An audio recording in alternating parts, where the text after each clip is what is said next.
Welcome to Tech Sapphire.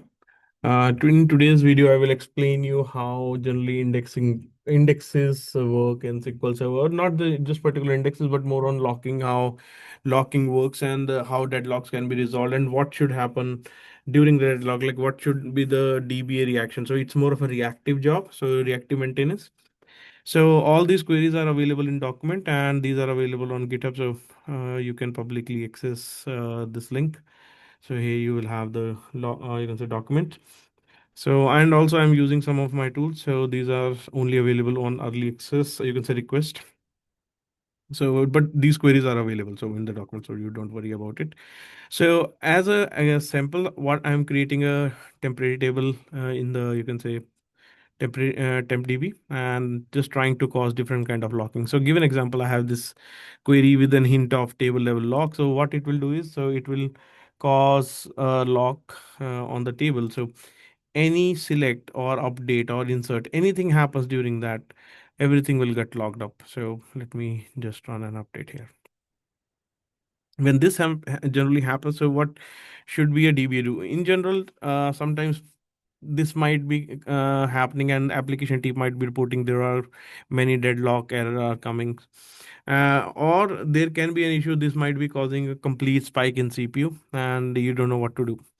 So at that particular time, first is you need to find out all the queries which are causing the you can say deadlock. So let me just run. Okay, I think somehow deadlock got resolved. No, it's still there. Let me go back. I SQL Server. Regressive deadlock query. This one I need.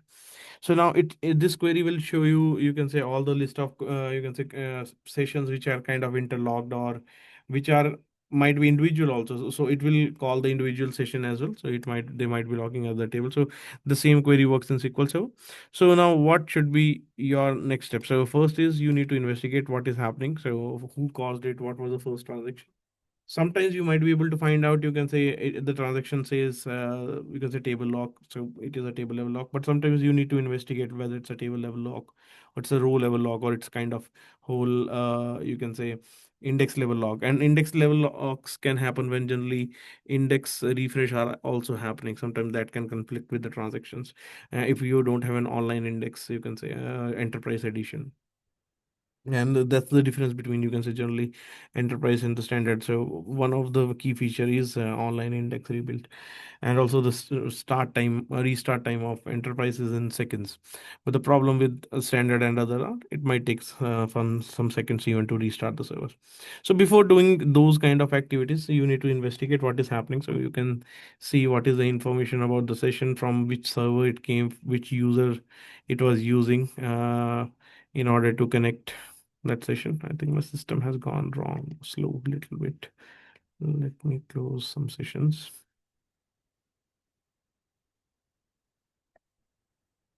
Hmm. Now it's coming. So I think there was some issue. So here you can see it's providing you host name, login name it has used to connect, and you can see what is the client, the program name which has kind of connected the server. You can also see whether there is active operation. So there is a difference. So when generally these kind of queries come, SQL Server, no, there is nothing happening other than the lock. So it kind of put all the queries to idle state instead, or suspended state, not running state. But in some cases, when they are in a bad situation, so they might be conflicted and have running active sessions also from the same sessions. So you should be able to see with that. And then you can see actual query. But the thing is, you always remember this is not a complete query, it is always limited. So you can only find it, it is always good if the it's stored procedure or function. But if it is a query, it sometimes become difficult. But it is up to the dev team how they can look for it, and then you can find what is the request type and the mode. So what it kind of has locked. So let's see. So we can see, okay, lock level is object. So kind of table it has locked. So we can see it has locked the table, and the state has been granted. So the only way is you can fix this by killing the query. Also, if you want input buffer information, you can again fetch, and then you have the skill statement. You run it, and once it is killed, automatically it kind of runs the query. Now, similar to this, we have other level of locks. So if I run this particular, you can say row. So this is on ID 10. So remember, this is on ID 10. So let's simulate the same. So I will go here. So I will try to update ID 11. No issue. But now let's try to update ID 10. Now there is a lock. Now, if I again run the same query to find the locking issue, I will be able to see and I can see, okay, something is happening. I can go in investigation. Again, I can run my mode type query. So now if I run, I can see, okay, there is a lock, but there is a row level lock. I think we are unable to determine this is a row level lock, but we can see, okay, these are the resources being logged and you can fetch the further information on them. And again, this after once you have investigated and you can kill the session.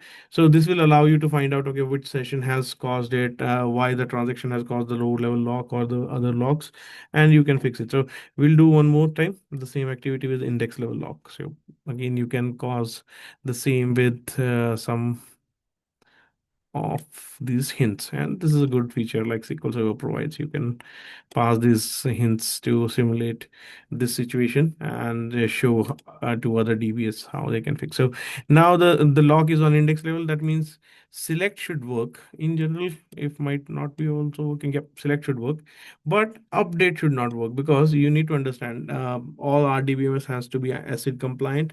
They have to ensure the data is consistent. So if index is on the log, that means you cannot even add the data in the table as well. And why so? Because indexes are nothing but the copy of data. So copy of data cannot be different. So that's how you determine, okay, this is an index level log. And now the resolution on the index level logs are very straightforward. First, try to disable the index or check the fragmentation. So I think right now, let me rerun it. Let me rerun this information. What is happening here? Yep. So it kind of shows me the session. So let me run on the login information. I can fetch some of these login information. Okay. And now running only to see what kind of log it might have caused.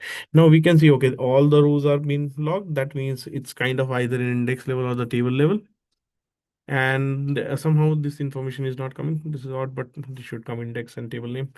But let's say once you have determined, you can again kill the session. The moment you kill it, automatically the other query is complete and there is no locking. So locking is nothing but normal operation by SQL Server. Even any transaction you do, all locks the rows.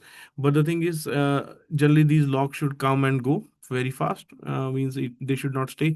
But when they stay, the action should be by the DBA get the list of you can say locking queries, also see what is the session, where is the user, what was the application it has origin from, also the query, you can see the execution plan and all. And if the queries are, you can say, because of bad, you can say, writing of queries, like say using star, or you can say using function in where condition, you can suggest. So we can have another session, but this session was more on the reactive maintenance. So I have all these notes available, so you can download from the GitHub. These tools are all available on early access. So let me know if you are interested. GitHub, as I showed you, so already this link is public, so you can download from there. If you have any question, let me know. Thank you.